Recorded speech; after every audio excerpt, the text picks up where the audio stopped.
Memories of the pact resurfaced in her mind, recalling the words that bound her destiny to the nation. A glowing emblem burned bright on the back of her palm, serving as a physical reminder of the solemn agreement she had entered into. Clutching her chest as the memory settled, she quietly reaffirmed her commitment to devote her life entirely to the service of the realm. Suddenly, battle erupted as a shadowy creature lunged from the brush while a massive wyvern circled high above in the sky. Directing his companion to focus on the hound below, the young hero called out for her to strike the airborne beast with lightning. Though visibly fatigued and swaying on her feet, she readied her magic, planning to paralyze the creature as it plummeted. Observing her exhaustion, her ally gently cautioned her not to overexert herself. Ignoring the warning, surprised by the immense wave of magic, he looked back at her in disbelief, chuckling at how unnecessary his concern had been for someone so astonishingly capable. Standing amid the lingering dust, her formidable title was cemented in the minds of all who witnessed her strength. The Dawn Witch. A full year passed following the decisive battle, shifting the tale to the grand royal capital of Kuroizu. Navigating the bustling streets filled with merchants and citizens, she moved quietly through the lively thoroughfares under the shade of her familiar hood. Looking around at the crowded market stalls and vibrant atmosphere, she remarked to herself how the lively gathering felt almost like a festive celebration. She navigated the crowded streets, reflecting on how, despite spending a month walking through the bustling city, the overwhelming noise and activity still felt deeply uncomfortable. Deciding it was best to return home to conduct her magic research, her steps were suddenly halted by a street vendor's boisterous call selling portraits of the Dawn Witch. Surprised by the commotion, she watched as the merchant loudly advertised official portraits of a hero group, drawing an enthusiastic crowd eager to buy merchandise. In disbelief, she observed the townspeople eagerly demanding multiple prints of Wayne, Dana, Brooks, and a legendary Dawn Witch herself. Examining the posters closely, she realized that this grand gathering was not a simple regional festival, but a celebration dedicated entirely to the hero group.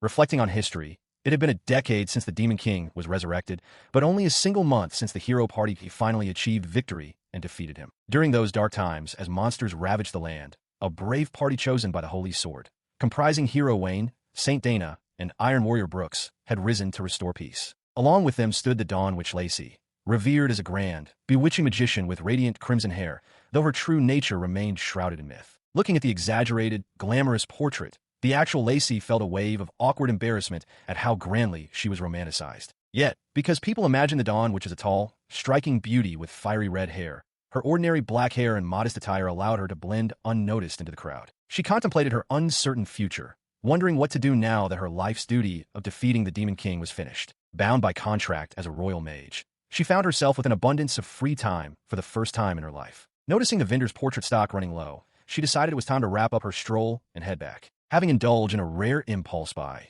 she left the stall behind and thought about her former companions returning home. Though their quest was originally an official assignment, she fondly remembered the moments they had shared together. Suddenly, a familiar voice snapped her back to reality, warning her to watch her step as she walked. Turning around, she recognized Wayne, who gently scolded her for skipping meals again and offered her food. Sitting together on a park bench, he watched over her with a smile while she ate heartily. She inquired why he had suddenly bought a portrait print, given that their other companions had already left the capital. He explained that his own drawing was popular, though they both noted with amusement the wildly inaccurate depiction of her. He reflected with a quiet smile that an inaccurate portrait suited him just fine, so long as it granted him a comfortable, quiet life. Curious, she questioned why a former hero and noble would escape his formal duties and castle gatherings to visit this quiet corner of the city. When she asked if he sought something beyond delivering bread, his expression darkened into deep sincerity as he confessed he had come simply to ensure she was still alive after hearing rumors of his old state. He bluntly pointed out that left to herself, she would neglect food and sleep entirely from magical research, leaving her touched by how deeply he had watched over her throughout their journey. As they rested together, he attentively tended to her, brushing off crumbs and noting her tangled hair, causing her to wonder quietly what it felt like to have a mother. Drinking quietly from her cup, she questioned why he gave up his state-provided house, reflecting on the end of her own journey. He explained his curiosity about solitary living after a life of constant travel, while she admitted that experiencing independence felt entirely novel to her. Pausing thoughtfully, he turned toward her with a sudden proposition. Directly addressing her, he offered her a place to live in his house, leaving her utterly stunned. He outlined the details, explaining it was his second residence with full freedom and supplies, assuring her it was far more comfortable than any inn. She expressed her gratitude to Wayne, accepting that this arrangement would temporarily suit her until marriage. He revealed that in a month or two, Lord Lamond of the Dejafun ducal family would be involved, reminding her of their past conversations. A few days later, she arrived at a grand estate to pay her respects and was asked to wait inside. Sitting in the opulent room, She marveled at the glowing interior, feeling slightly out of place despite wearing her finest attire. She exchanged formal greetings with Lord Lamont, who welcomed her safely back and noted that the capital was buzzing with rumors about her party's legendary exploits. As they continued speaking, he expressed difficulty introducing her to local society, pointing out that everyone expected a red-haired beauty based on rumors, while her magical staff sat quietly on the sofa beside them. Shortly after, a minor spill prompted him to clean up while acknowledging her past heroism, gently suggesting she leave behind the lingering scent of monster blood from her battles now that they were engaged. Reflecting on the nature of their match, it was clear that an engagement between a commoner like her and a ducal family should have been impossible, made reality only because Duke Dajafan petitioned the king to secure her immense magical power for his lineage. Now that the Demon King was defeated, her ultimate role in this arrangement was defined: to give birth to an heir who would inherit her extraordinary magical capabilities. Accepting this heavy expectation, she gazed downward in quiet contemplation, internalizing the fate assigned to her following the war. He drew near to hand her a fresh cup of tea, leaning close as he checked on her composure. Calling her name softly, he brought up the reward she had requested from His Majesty for defeating the Demon King, remembering her claim that she had asked for nothing. Surprised by his sudden inquiry, she listened as he urged her to reconsider, taking back her words to the king before it was too late. Declining his suggestion, she instead made a striking request of Wayne, asking him to burn her wooden staff with magic since she could no longer take it into the Duke's family. She pleaded with Wayne to destroy her staff, but he steadfastly refused, turning away from her desperate request. He urged her to conceal the powerful artifact instead, promising to revisit the matter later if necessary. Reflecting on her past journey as a mage and her defeated duty against the Demon King, she accepted that her former life was completely over. They agreed to head toward the inn as the quiet forest stretched out into the darkening evening. As they walked through the town, Wayne casually inquired about the man she was arranged to marry. She admitted knowing only his title, prompting Wayne to wonder aloud what kind of person her future husband might be. With a thoughtful expression under her hood, she confessed that her interactions with her fiancé had always felt superficial. She began trying to recall details, describing his darker blonde hair and orange eyes to her companion. She added that he had a slighter frame, likely being somewhat shorter than Wayne. Calculating his age to be in his mid-20s, she continued listing details while Wayne listened intently beside her. She looks closely at the young man walking with a noblewoman, realizing his hairstyle and features matched the portrait of her fiancé, Lord Lamont. Overwhelmed by the sudden appearance of the true Lord Lamont, she hides beneath her dark cloak like a frightened hermit crab, leaving Wayne utterly bewildered. Watching from a distance, she tries to convince herself that the Lord and his companion are merely close friends on an outing, though deep down she suspects otherwise. Peering from behind the corner, she struggles with her mixed feelings, noticing how natural and intimate the two look together. Later that night in her room, she lies on the bed staring silently, reflecting on the encounter and telling herself she wasn't truly surprised by what she saw. She recalls her fiancé standing distant and unyielding, fully aware in her heart that he will never truly love her. Looking down at the glowing crest on her hand, she resigns herself to her fate, accepting that fulfilling her duty is all that matters. Even if she loses everything in the process, she remains determined to walk this path until the very end. Burying her face in the pillow as night settles over the estate, she accepts this solitary duty as her only choice. Meanwhile, Wayne leans back at a desk, frustrated by her stubbornness and her refusal to seek her own happiness. He realized that it was this very binding contract controlling her. Though it seemed cruel, he could understand the kingdom's fear, as allowing such overwhelming magical power to roam unrestricted was simply too dangerous. Meanwhile, she remained silent, bearing the weight of her bound destiny in quiet resignation. Turning to her, he stated plainly that he had no right or desire to dictate her choices, yet he couldn't help but ask if this was truly how she wished to live. Recalling the quiet memory of her resting in bed,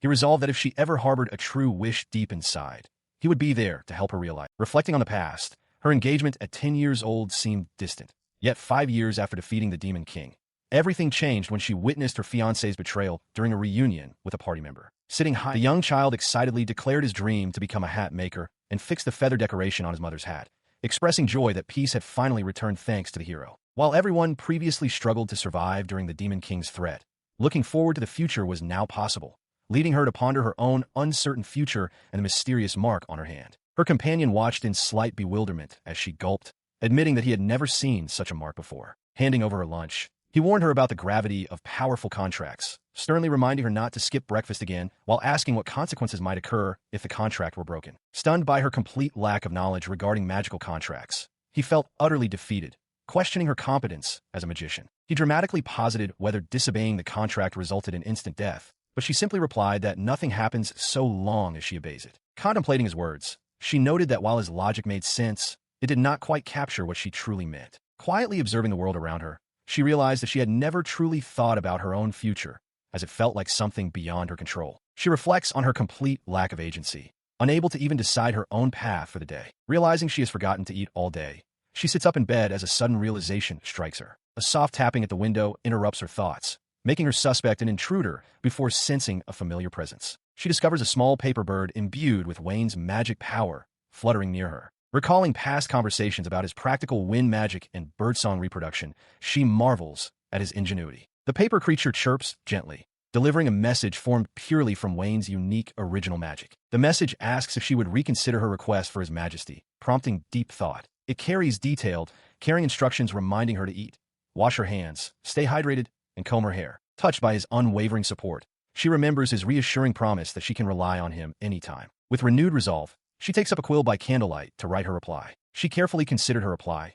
realizing she no longer needed to worry about basic provisions, but resolved to insist face-to-face that the staff be burned. Suddenly, a loud crash shattered the quiet air as the magic-infused paper bird burst right through the window. Startled by the unexpected impact, Wayne looked over in surprise at the damaged window pane. Silence fell momentarily as he stood frozen, taking in the sudden commotion. Deciding it was best to address the matter in person, Lacey made her way to the castle later that afternoon, acknowledging his impressive ability to mimic her magic. Upon meeting her, Wayne immediately scolded her for the sheer force of her return message, warning that such power carried at high speed could easily kill someone. Although he admitted he had asked her to use it only on him, he couldn't help but lecture her on managing the disparity in their magical strength, to which she cheerfully agreed. She promptly returned to her main concern, aggressively shoving the magic staff toward him and demanding once more that he burn it. Before Wayne could react, Princess Alicia arrived, greeting him warmly and expressing her desire to invite him to social gatherings now that the victory ceremony was over. Noticing Lacey standing beside him, the princess condescendingly questioned if he was guiding a lost child,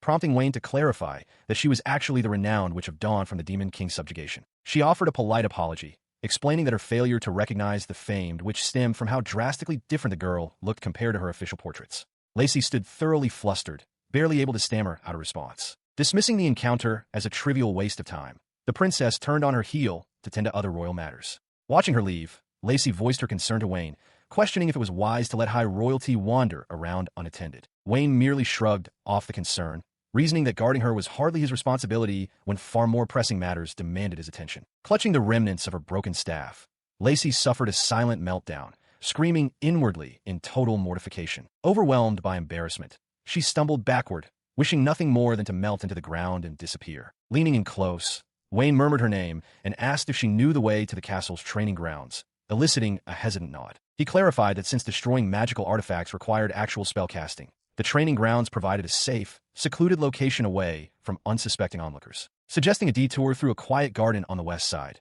Wayne led the way while Lacey quietly acquiesced. Together they strolled through the lush, sunlit grounds, enveloped by the peaceful singing of birds and vivid flora as she looked around in quiet reflection. Just as Lacey checked if everything was truly fine and Wayne offered reassuring thanks, a gagged individual suddenly burst before them, interrupting their quiet moment in complete shock. She stared in silent disbelief as Wayne broke into a nervous sweat, unable to offer an immediate explanation for what had transpired. Memories of his intimate encounters with Princess Alicia flashed through her mind, making her question whether his flirtatious antics were simply a habit. While a fling with a commoner was one thing, an affair involving royalty carried grave political risks that could tarnish the kingdom's reputation. Before Wayne could step forward to investigate, a bound and gagged young woman collapsed nearby, prompting him to instantly rush to silence her scream. Turning around as though nothing unusual had occurred, Wayne addressed Lacey casually alongside the royal companion. He offered a smooth, practiced smile, effortlessly attempting to brush off the entire awkward encounter. Continuing his facade,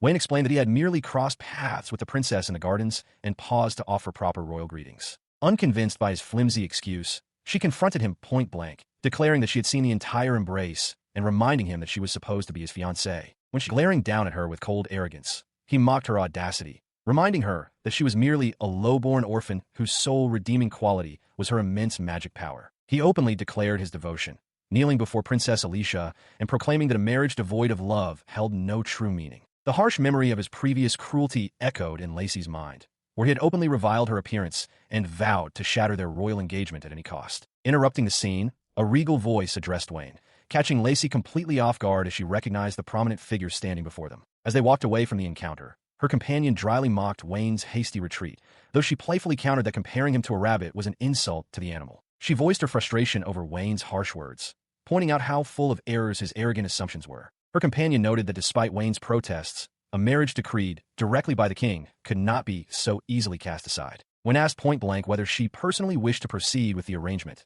Lacey hesitated, caught off guard by the direct question. Looking back, she quietly admitted to herself that when they first met, a small part of her had genuinely felt happy about their future. Memory transported her to that first gentle encounter, when hope had briefly flickered before being crushed by reality. She had long since given up on the idea of being loved, yet the bitter realization of being so deeply despised still weighed heavily upon her heart. Breaking through her quiet hesitation, Wayne assured her that he could not simply leave the situation unattended, promising to request permission directly from His Majesty. Leaning in closer, he suggested postponing the issue regarding the staff, asking her to leave the matter entirely in his hands while he formally requested an audience. With a radiant, reassuring smile, he asked if he could truly count on her trust. Catching herself smiling without even realizing it, she reasoned that as a noble, Wayne was far better versed in formal traditions and royal customs. Soon after, an audience was arranged at the royal court due to Wayne's status as a hero, bringing together the king, Princess Alicia, and noble representatives. Standing resolute before the throne, the young hero addressed the monarch directly,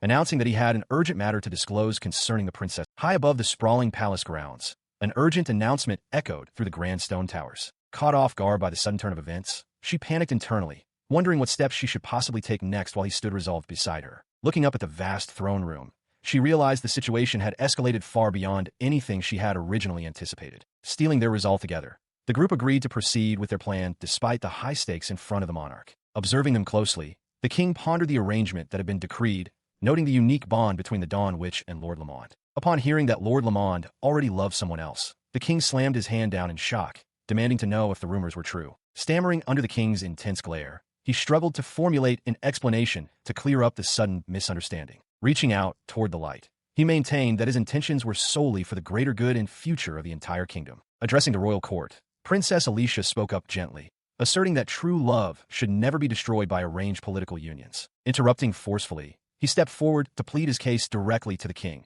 declaring that he had found his true destiny despite the absence of an excuse. He poured his heart out before the court, confessing that concealing his genuine feelings and proceeding to marry Lady Lacey would be nothing short of a profound betrayal. A wave of relief swept over the onlookers as they processed his unexpected candor, realizing the intricate web of misunderstandings was finally unraveling. Princess Alicia passionately appealed to her father, reminding him of his deep affection for her and insisting that true love must be granted his royal blessing. Standing beside her, the young lord exchanged a quiet, confident glance with Lacey, hopeful that their sincere pleas had finally reached the king's heart. She gazed up softly, questioning the true value and meaning of a union bound entirely without genuine love. The suddenly shifting mood caught the monarch off guard, leaving him startled by the sheer boldness of their shared declaration. Deep in contemplative thought, the ruler stroked his beard as a heavy silence fell across the grand throne room. Softening his stern demeanor, he gently consoled his daughter, acknowledging that her heartfelt words carried undeniable truth. However, his tone turned harshly dismissive as he berated Lord Lamond,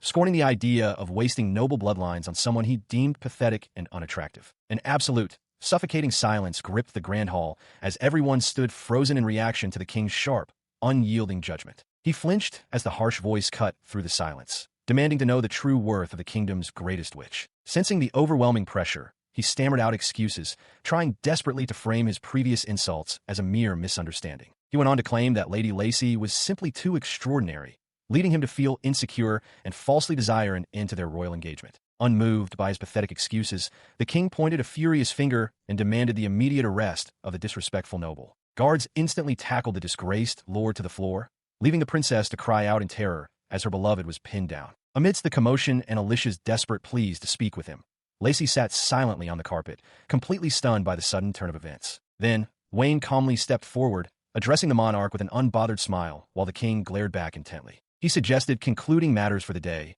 urging the king to carefully reconsider any final judgment regarding Lord Lamond. Adding another layer of intrigue, he nonchalantly revealed that Lamond had been seen in town with another woman just days before, recommending a thorough investigation. Within days, rumors spread that Lamond's female companions were far more numerous than expected, leaving the heartbroken princess weeping uncontrollably in her private quarters. She had suffered deeply, betrayed by words that hit too close to her heart, while around her, the fallout of Lord Lamond's disgrace echoed through the streets. Reflecting on the drama, Lacey let out a soft sigh as news spread that Lord Lamond was disinherited and his engagement to Princess Alicia officially annulled after his father's frantic apologies. Walking beside her, Wayne remarked on how exhausting these past few turbulent days had been, admitting it felt even more draining than defeating the Demon King. He offered a gentle smile as the two continued their journey together across the quiet, grassy countryside. Still processing everything, she found herself amazed at Lamond's foolishness for daring to target the princess as well. Joined in agreement, he criticized Lamond's unsalvageable taste and behavior,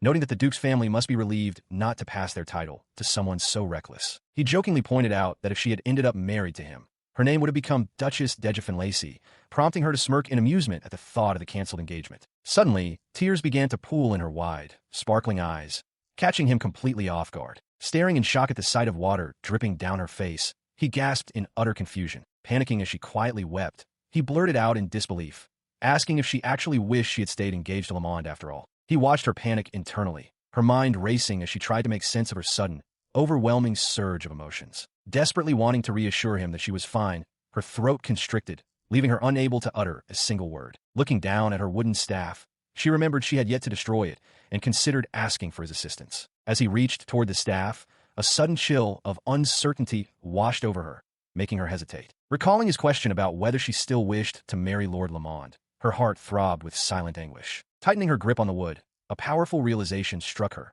Deep down, she didn't want to part with her staff at all. Her thoughts drifted back to her childhood at the orphanage, where her strange nature had kept her isolated from the other children who viewed her with fear. She remembered the quiet, dark rooms of her youth, staring at her glowing hands in awe and confusion. The adults had eventually realized that her strange glow was magic leaking out simply because it was too potent to contain. From that moment on, official evaluations mandated that training her immense magic would be her lifelong duty. She threw herself entirely into her magic research and training, neglecting food and sleep until hunger and fatigue were distant memories. In time, she had quietly become the most powerful witch in the entire kingdom. As her power grew, official duties soon followed. She was arranged to be engaged and formally appointed to join the royal team, tasked with subjugating the Demon King. Passing through the massive capital gates, a wave of nervous anxiety washed over her. It was the farthest she had ever ventured from home, until a familiar voice suddenly called out her name. Turning toward the call, she saw her companion stepping forward with an encouraging smile, urging the party onward as a sudden gust of wind swept across the open plains. Looking up into the endless sky, she realized for the very first time that fear and hope felt remarkably similar, both stirring something deep within her heart. The days that followed were filled with shared journeys and quiet moments beside her comrades, forging bonds that softened her former isolation. Crossing the border into uncharted lands, the breeze felt subtly different, warm and carrying the comfort of her companions as the road stretched toward an unseen future. Looking down at the magical staff in her hands, she embraced the realization that every step of that journey and every cherished memory was forever woven into it. Yet, looking back at portraits of noble women from her past, she remembered the loneliness that had once defined her life and wondered what kind of future had truly awaited them. She had always assumed her fate was rigid and preordained, a political marriage and a life dictated by duty.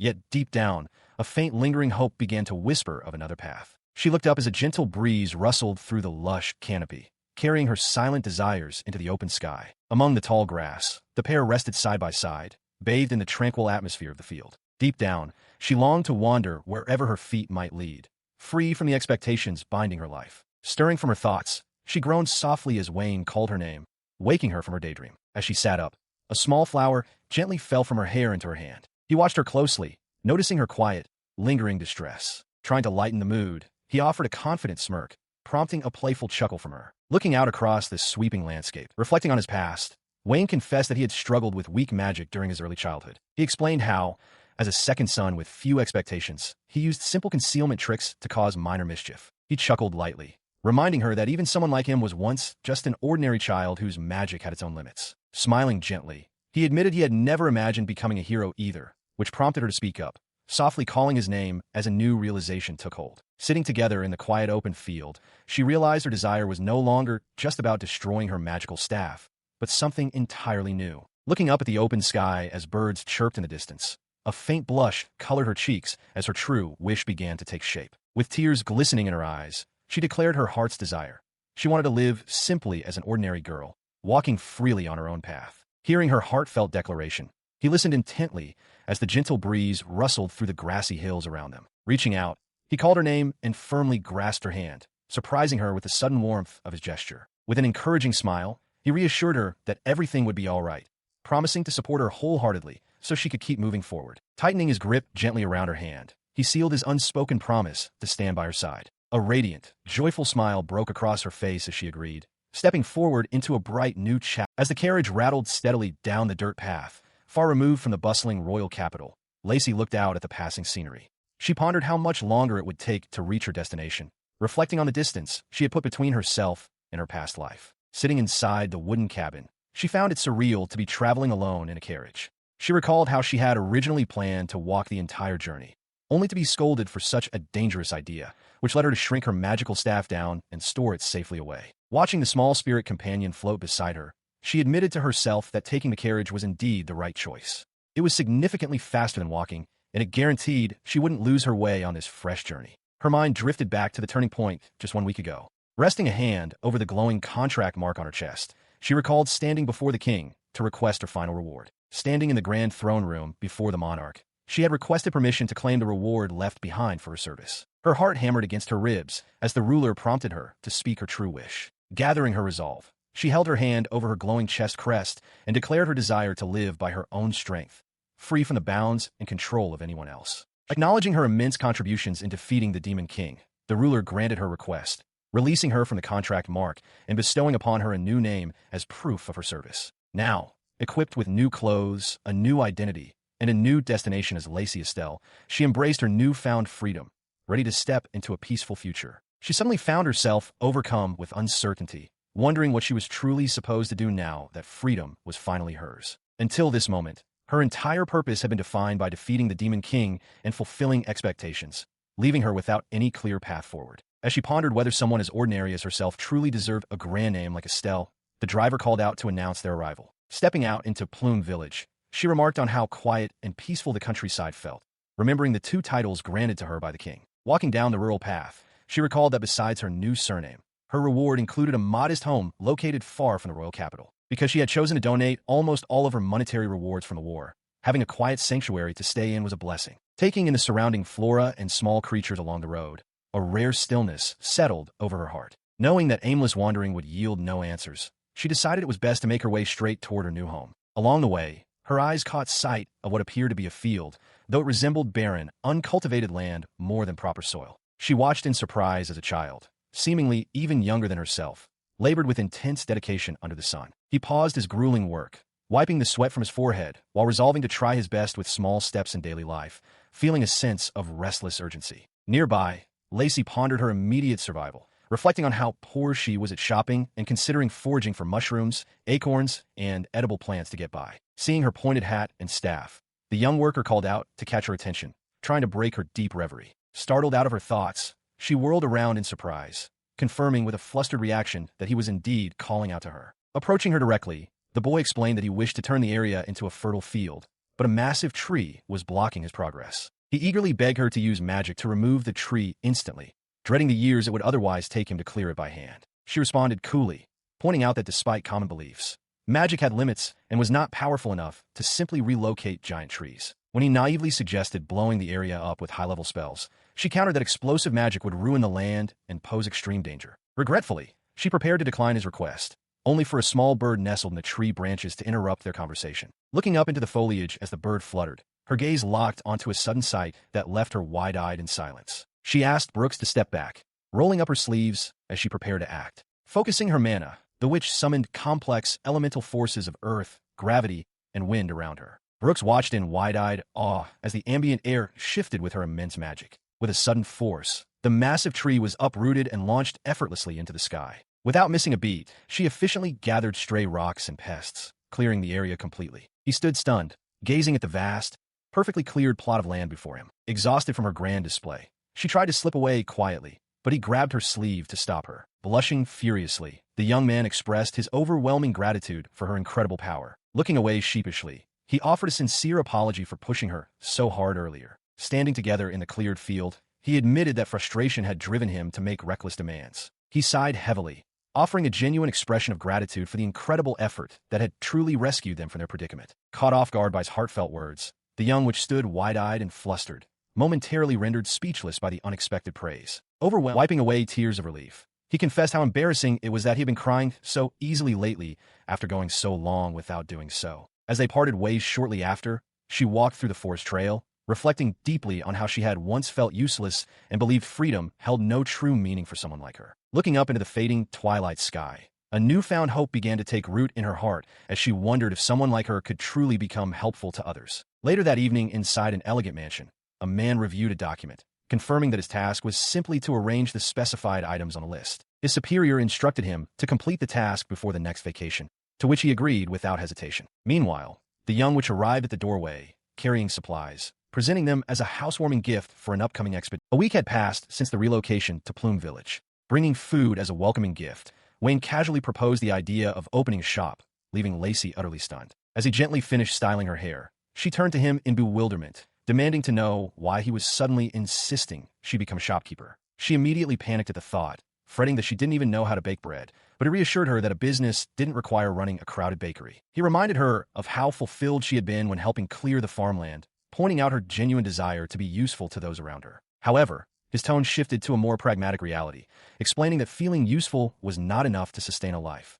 Funds were essential. He pointed out that because the kingdom had always funded her existence in the past, she had likely never given a second thought to the true cost of living. From daily necessities and attire to research materials and servant wages, the list of endless expenses quickly stacked up. While living in her current residence spared her from paying rent, he stressed that state support was officially over. Faced with her confusion over how else to generate income as her savings dwindled, he brightly declared that launching a business was the ideal solution. He concluded that running a trade would accomplish two goals at once: aiding the community while securing her financial independence, a prospect that slowly began to resonate with her. She looked at Wayne in mild shock as he explained that living in total isolation without proper funds was completely unrealistic. Reflecting on their journey together, she recalled how he had always managed their finances and cared for everyone in the party despite the hardships. When she expressed admiration for his endless capabilities as the hero chosen by the Holy Sword, he quickly clarified that it was simply a matter of practical necessity. A deep blush spread across her cheeks as she realized that she too needed to become capable and independent from that moment onward. Despite her sudden surge of determination, the sheer weight of self-reliance instantly overwhelmed her, leaving her slumping in defeat while he looked on with an affectionate smile. Gentling his tone, he advised her to take things slowly and focus on manageable first steps rather than rushing into monumental tasks. Outside the window, a chilly breeze whispered through the trees, serving as a gentle reminder that winter was rapidly approaching. Leaning comfortably on his hand, he emphasized that her primary goal right now should be adjusting to her new life and building up her stamina so she wouldn't fall ill. As she listened to his sensible words, her heart fluttered at how attentive and considerate he was being toward her well-being. Leaning in closer with an intensely earnest expression, he caught her off guard by asking directly if she had been eating properly. His blunt question about her eating habits catches her completely off guard, prompting a defensive outburst. She insists with fiery confidence that she has indeed been eating, proudly declaring that she had a meal just that morning. To prove her point, she dramatically counts off her recent meals, boasting about having eaten yesterday morning, last night, and even the day before that. Hearing her account, he beams with genuine pride, celebrating what he considers unbelievable personal growth for someone who used to collapse from exhaustion and survive on wild herbs. She, however, recoils slightly at his overwhelming enthusiasm. Curious about the specifics of her new diet, he asked what she actually ate for each of those meals, only to be met with the exact same energetic answer every single time: carrots. Despite the extreme lack of variety, he thoughtfully suggests that as long as she prepares them differently each time, it might not be so bad. A brief, silent beat passes between them, punctuated only by the loud, rhythmic crunch of her chewing on yet another completely raw carrot. Taking matters into his own hands, he cooks a proper dish for her. Tasting the hot, seasoned carrots, her eyes light up in absolute delight as she discovers how delicious cooked food can be. As she devours the meal, he inquires where such a massive stash of carrots came from, prompting her to explain that a local boy dumped a whole basket on her as thanks for helping clear his field. He reassures her that accepting the gift was the right choice, explaining that allowing others to express their gratitude is important, even if she feels her assistance was insignificant. Reflecting on the farm boy's earnest appreciation, she begins to understand the value of graciously receiving someone else's heartfelt thanks. She suddenly paused, remembering how villagers had offered her food during her travels, a gesture whose true meaning was only now becoming clear. Realizing that those small acts were expressions of genuine gratitude, she looked down, processing the quiet realization. Meanwhile, Wayne stood silently in the kitchen, reflecting on how much he had overlooked about life and human emotion while deciding to at least tidy up the space. At the same time, she continued to struggle with understanding her own emotions and the simple household details around her. Determined to take small steps as Wayne had suggested, she gulped nervously and dashed off to help with the cleaning. Later, over tea, she was taken aback when Wayne casually announced he was heading straight out on an expedition. He explained that a troublesome monster, believed to be a remaining subordinate of the demon race, had appeared in the north. Acknowledging that defeating the demon race did not automatically eliminate all their remaining minions, Wayne noted that these survivors would gradually weaken without their leaders. Listening attentively, she quietly processed his words as he stated he would be away on expeditions to deal with these lingering threats during their final struggle. As the conversation drew to a close, Wayne gently bade her farewell, and she simply replied that he should take care. She listened quietly as Wayne prepared to leave, offering a small nod when he mentioned stocking the food storage with various provisions while feeding the horse. Looking over at the grand mansion, he remarked on how immense the task of cleaning such a large estate would be, noting that he had already tidied up the kitchen. He added that the air inside felt somewhat stagnant from unused rooms, prompting her to interrupt and steer the conversation back to his upcoming journey. Presenting a jar of medicinal herbs she had found, she suggested he take them along, but he gently declined, explaining his packs were already full of expedition supplies. Offering one final piece of advice, he warned her to be careful living on her own, a protective attitude that made her smile and tease him for acting like a mother. As he turned toward his horse, he complimented her appearance, remarking with a friendly smile that her cute hat and new outfit suited her wonderfully. A sudden warmth flushed her cheeks at his unexpected praise, her hand instinctively adjusting the brim of her wide witch's hat to hide her embarrassment. Raising her hand in a warm farewell, she voiced her sincere gratitude as he finally set off on his journey. Left alone once more, she resolved to face the future without running away, determined to prove to herself that she could overcome any obstacle ahead. Entering the spacious mansion, she prepared to begin the arduous cleaning process, taking her very first steps toward establishing a shop of her own. She gazed out at the sprawling, shadowy corridors of the vast estate, feeling a surge of apprehension as she lamented how impossibly grand the house was, wondering where she could even begin her monumental task. As sounds of magic echo from deep within the forest, the group notes that the young witch is hard at work without resting. Expressing gentle concern, the young noblewoman prepares a portion of food and offers to go fetch her. Deep among the trees, Wayne finds Lacey absorbed in her intense magical training. Calling out to her, he teasingly remarks that while training is fine, being so obsessed that she forgets to eat makes her a complete magic fanatic. Surprised by his sudden appearance, she turns around, her face flushed from exertion as her eyes meet his. In response, he gently asks why she seems so startled, explaining that he simply came out to check on her because she hadn't come inside to eat. Observing her closely, he points out that she didn't look like she was enjoying the magic, but rather being consumed by it. As his words sink in, a quiet realization begins to take root within her. She reflects on how few mages possess true talent, realizing that her relentless, reckless training was driven by a desperate desire to bridge that gap, leaving her wondering how recklessly she had been acting up until now. Sitting in a daze, she finds her current reality surreal. Just a few weeks ago, her life was constrained by family expectations and a planned political marriage, but now everything has dramatically shifted. With the annulment of her engagement and freedom finally secured through her journey alongside Wayne to defeat the Demon King, she is left contemplating what it is she truly wants to do next. Overwhelmed by all the newfound choices and responsibilities, from living expenses to finding a purpose, she comes to the humorous yet overwhelming realization that absolute freedom is actually quite tough. Looking up at the mansion where she now resides, she contemplates her new life, knowing that when things finally quiet down like this, the reality of living on her own truly begins to sink in. She looked around her new home, realizing that before she could settle into this space, there was serious work to be done. Recognizing that the kitchen was the only spot Wayne had actually cleaned, she resolved to tidy up the entire place properly, beginning with a broom in hand. Yet, staring at the sheer volume of dusty surfaces and cobwebs filling the rooms, a wave of overwhelm briefly paralyzed her resolve. Uncertain of where to even begin, she stood frozen, clutching the broomstick while trying to map out a practical plan. Suddenly, an idea struck her. Rather than relying on mundane cleaning tools, she could summon a specialized spell crest to handle the chores. Visualizing the task step by step, she imagined letting wine sweep out the dust, light fixtures being wiped clean, and rag spirits scrubbing away dirt while gathering garbage in one spot. She reflected on how standard magic had always been treated solely as a weapon for combat, where power and perfection defined a true magician, a mindset she once held as absolute. However, remembering Wayne's bright smile and his gentle, practical outlook, her perspective on the true purpose of her craft began to shift. Applying her spell work to household duties, soap bubbles enveloped the surfaces, wind cushioned delicate dishes, and water instantly washed away grease and dirt. Surrounded by animated cleaning tools and floating bubbles, a bright smile broke across her face as she realized that combining her magic in new ways made the work genuinely fun. She continued moving through the house to ventilate the upper floor, only to find one room firmly locked. Shrugging off the mild curiosity, she gathered up the stray dust near the main entrance. Suddenly, a gust of wind blew open the front door,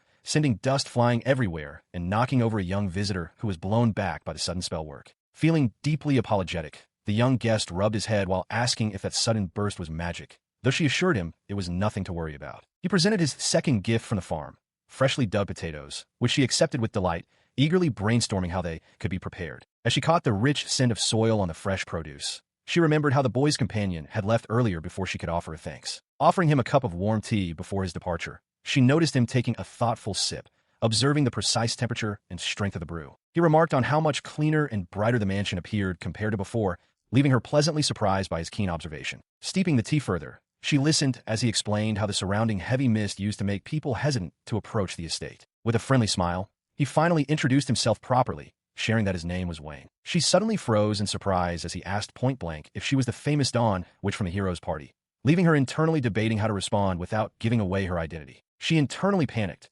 desperate to keep her true identity hidden while the young boy daydreamed aloud about the legendary Dawn witch, praising her rumored beauty and unmatched power. To break the awkward tension, she promptly refilled his cup with warm tea, which he accepted with a bright smile. As they sat across from each other, she quietly pondered why the tea tasted so distinctly different despite using the exact same leaves as before. Taking a sip, the young guest reflected on his brother's brewing technique, realizing he should have paid closer attention to the process. She reassured him that tea made by others always possessed a special flavor, causing him to blush and promise to prepare a better cup next time. Examining the brew, he noted that these luxury leaves belonged to a prestigious blend typically reserved for high-ranking noble families. He deduced that she must be a wealthy noble herself, given the high-end teacup and grand estate, prompting her to flusteredly deny his assumptions. Deflecting his assumptions, she explained that the tea, fine cups, and the grand house itself were all unexpected gifts bestowed upon her by a mysterious benefactor. Upon seeing the emblem on the teacup, he recognized it immediately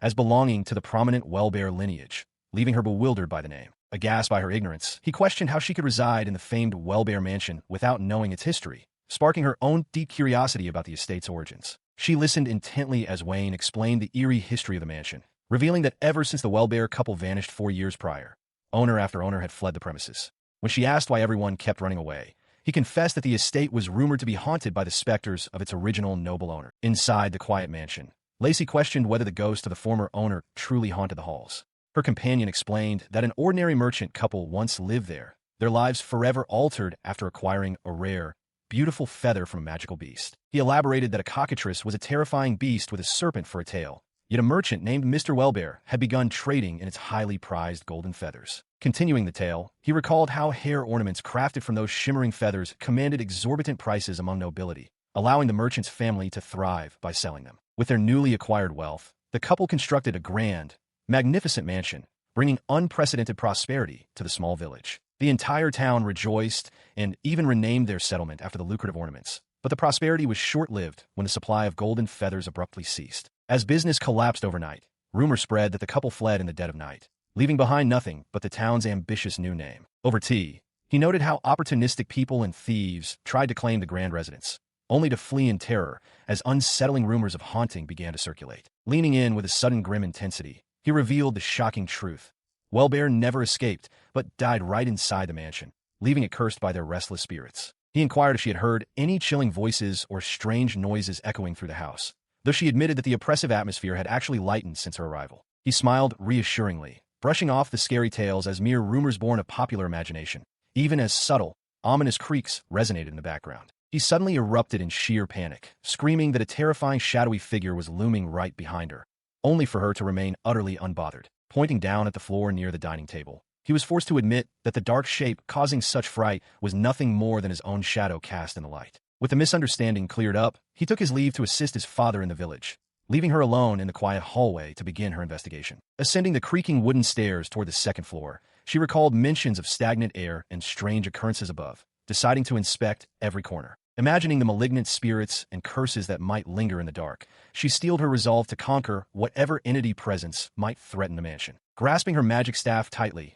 while walking down the dimly lit hallway, she remembered noticing a locked door during her previous cleaning routine that had remained a mystery. Approaching the far end of the corridor, she carefully pushed open the wooden door to step inside a dusty, forgotten room filled with old furniture. Scanning the towering bookshelves, her ears caught a faint, strange sound, leading her to suspect that a hidden mechanism for magic tools lay behind the shelves. Pressing against the heavy wooden bookcase, She swung it open to reveal another secret doorway hidden deeper within the wall. Stepping into the newly uncovered passageway, the thick dust floating in the air triggered a sudden sneeze, blowing away a cloud of grime to expose old chains and mysterious relics. She stared in surprise as the figure in the secret room turned out not to be a ghost, but a feathery, bird-like monster growling softly in the dim light. Examining the creature closer, she noticed patches of gold mixed in with its brown feathers and remembered Alan mentioning a golden-feathered cockatrice. Considering how long ago Mr. Wellbayer had disappeared, she realized this creature must have been chained here for years without food or water,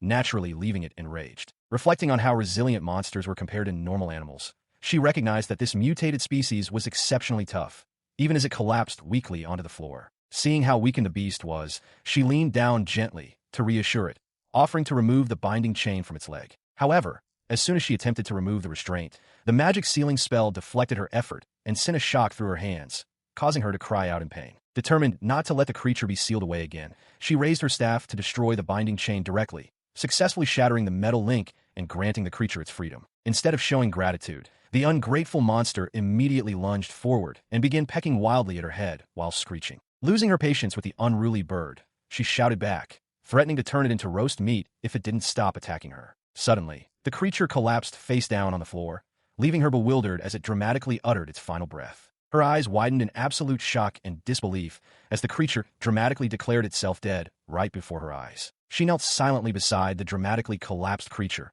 observing the stray feathers floating through the dim light as she sought to understand its condition. Leaning in closer, she carefully inspected its wings, spotting jagged, unnatural marks where the feathers had been forcibly sliced and plucked by a human blade. This disturbing discovery brought back memories of Alan and his companion, remarking on how suffocatingly heavy and gloomy the mansion's atmosphere felt. Connecting the dots, she realized this abused creature was indeed the cockatrice mentioned earlier, bound by multiple severe restraints to keep it trapped in secret. A heavy sorrow washed over her as she contemplated its lonely ordeal.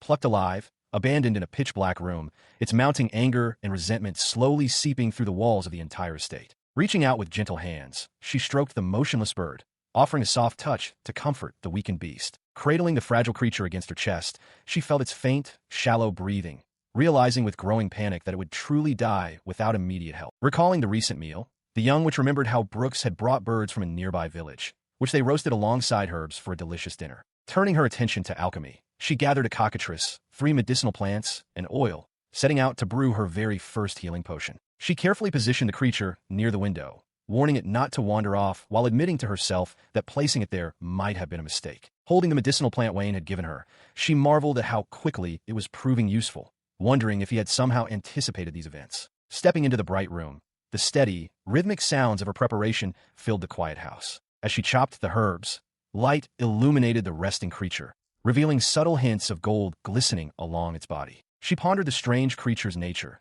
theorizing that its tail might have been severed due to its weakness, forcing it into camouflage once its golden feathers faded. After adding a few drops of oil and completing the standard healing potion, she resolved to inquire with the villagers later regarding its true origin. When she attempted to apply the remedy, the creature suddenly screeched in defiance and began aggressively pecking at her hands. After the commotion settled, the two engaged in a tense, silent staring match across the table. She recoiled as the defensive creature snapped aggressively at her hand, spilling the freshly brewed potion onto the ground. Turning away in stubborn defiance, the bird stood tense and trembling under its affliction. A heavy silence fell over the small clearing as the creature's remaining strength faltered. Without warning, the feathery beast lunged forward once more, pecking wildly at her head as she cried out in frustration. Watching it stagger away weakly, she recognized that standard medicine was failing because the severed plume was no ordinary feather, but a crucial magical channel. Magic feathers act like a secondary heart for winged beasts, holding and regulating power. Losing one causes energy to leak continuously, draining stamina and life force. Regenerating such an organ required surging a massive wave of raw magic power into the body all at once. Though a miraculous holy maiden could cure it effortlessly, she knew she had to rely on her own magical strength, stepping outside with renewed resolve. She recalled how effectively Wayne's medicinal herbs had rooted in the soil Alan had cleared nearby. By directly saturating the earth with her mana, the growing plants would absorb the energy and multiply, yielding potent ingredients capable of restoring the beast. She knelt quietly near the manor grounds, watching over the soil where tiny green shoots had begun to break through the surface. Examining the growing leaves with deep concentration, she observed how rapidly the plants flourished under the infused soil, nurtured by the estate's surrounding mana. Carrying her harvest, She made her way through the quiet forest back toward the mansion, attracting the curious gazes of small woodland creatures along the path. Out of breath from her efforts, she wiped a bead of sweat from her forehead, her warm breath visible in the crisp air. By her boots, the small creature wobbled along faithfully, following her step for step across the snowy grounds. Once back inside the warm mansion, the exhausted creature curled up on a soft blanket right in front of the crackling fireplace while snow drifted outside. Satisfied with her culinary efforts, she admired the freshly boiled potatoes and vegetables simmering in the pot, confident that a hearty meal would aid recovery. Setting a warm plate down beside the resting guest, she gently offered the food, hoping to restore its strength. Turning her attention to the harvested herbs, she worked diligently at her table, carefully crushing and refining the mana-enriched plants into a potent mixture while rain began to fall against the window panes. Proudly holding up a cup containing the glowing, high-potency healing potion, she declared with absolute confidence that this concentration of pure magic would fully regenerate the cockatrice's missing magic feather. She raised the newly brewed potion with steady hands, determined to test its efficacy on the recovering magical creature. Stepping quietly toward the window, her footsteps echoed softly in the quiet room as faint, pained cries sounded from outside. Approaching the sill, she crouched beside the trembling cockatrice, marveling that it had returned to the very spot where it had once been confined. Watching the creature gaze longingly through the glass, she noted how the unrelenting rain mirrored the sorrow weighing on her heart. Deep within the beast, the delicate ember of its life force flickered faintly, threatening to extinguish at any second. Gently stroking its damp crest, she offered a quiet apology for its lingering suffering. Applying the potent mixture directly onto the wounded crest, a sudden burst of brilliant mana erupted, rapidly knitting together lost tissue and restoring its vibrant plumage. Her eyes widened in disbelief as the feathers fully regenerated before her eyes. Yet a sudden shudder from the creature cut her joy short. Though the physical feathers had been restored, she observed with growing concern that the underlying magical core remained dangerously depleted. Looking outside at the intensifying downpour, she realized the freezing rain was disrupting its recovery and that without immediate intervention, the creature might not survive. She raised her hand to dispel the pouring rain, quietly reflecting on the full name given to her, Lacey Estelle. He had complimented her name, comparing its meaning of star to something beautiful and fitting, even as she modestly wondered if it was an exaggeration. He assured her with a gentle smile that she would come to understand the true significance of her name in time. Uncertain if that distant future would ever arrive, she cast a powerful spell, activating a massive magical crest that swept across the courtyard. A brilliant pillar of light erupted skyward, shattering the dark storm clouds and banishing the heavy downpour instantly. As the skies cleared and warmth returned, she looked on in awe at the dramatic transformation taking place before her eyes. Infused with radiant energy, the creature began to undergo a magnificent evolution, sprouting radiant, magnificent plumage. She gasped in shock as the weakened beast fully transformed into a true phoenix, adorned with brilliant red and gold feathers and a fiery crest. Realizing that the creature had absorbed the ambient magical energy she released to heal itself, she marveled at the fierce determination in its legendary gaze. Despite its miraculous resurgence, the phoenix let out a weary cry and began to falter from exhaustion, prompting her to step forward with words of encouragement. She watched in quiet wonder as the majestic phoenix soared off into the distant sky, leaving her standing alone as her stomach suddenly let out an embarrassing, sharp rumble. Realizing how long it had been since she used so much mana, she gave a sheepish smile and decided it was high time to prepare a meal. As she set about cooking, she reminded herself to take extra care not to overcook the potatoes into mush. Suddenly, a loud thud echoed nearby, making her tremble as she recalled how she hadn't felt hungry for days until now. Turning toward the noise, her jaw dropped as she discovered a massive, mysterious egg sitting right on her porch. She stared in utter disbelief, barely able to process the sight of the giant egg lying before her. The egg began to wobble uncontrollably, rocking back and forth across the wooden floorboards as she cried out in panic. With a sudden sharp peck from within, hairline fractures splintered across the white shell. The shell shattered to reveal a cute, newly hatched second-generation phoenix chirping cheerfully. Born from a sudden burst of magical force, the tiny creature emerged ready for its brand new life. She stared in utter disbelief as the tiny, newly hatched creature waddled playfully up the porch stairs, chirping cheerfully toward her. Before she could even begin to process the absurd situation, the creature took flight into the starry night sky, leaving her shouting after it in complete bewilderment. Standing by the waterside, Alan enjoyed the gentle sea breeze as birds glided lazily across the clear sky, taking in the peaceful atmosphere. Turning toward his companion, he noted that the breeze seemed to be keeping the foul odor away from their current position, inquiring how Lacey was faring with the smell. As he spoke, a dark, heavy gloom seemed to physically weigh down on Lacey, who remained visibly sulking under the shadow of her wide-brimmed hat. They reflected on the request to eliminate the smell from Brooks's flute, acknowledging that despite their careful planning, the situation had not unfolded as expected. Overwhelmed by frustration, she erupted into a tearful outburst, lamenting that every single method she had conceived to fix the problem had already been tried and failed. Analyzing the situation logically, they considered how coastal land-sea breezes circulate air between day and night, carrying scents back and forth across the city and water. However, the sheer intensity of the stench raised doubts. A simple breeze alone could not account for such widespread pollution unless a massive creature, like a giant kraken in the nearby waters, was involved. Listening closely, she absorbed the realization that the creature might be taking in ambient mana while performing a giant yawning action distinct from gill respiration. The complex interplay between magic power and climate manipulation suggested that the clash between elemental forces was worsening the foul stench coming from the flute. Examining the immediate threat, Alan contemplated whether treatment was impossible during the creature's current dormant phase, recognizing that its active period would only expand the damage. He listened attentively as the conversation shifted to local delicacies crafted from kraken tentacles, though the thought of eating such a creature left his companion visibly repulsed. As they continued their walk along the wooden fence overlooking the coast, she pointed out that using wind magic to disperse the stench was merely a temporary fix, as she could not remain there forever. Turning her thoughts to alternative solutions, she pondered whether magic tools could allow the local villagers to manage the phenomenon themselves without needing active spells. She reflected on how magic tools were crafted, embedding intricate spell matrices into magic stones, so that ordinary people without magic power could utilize them. Yet,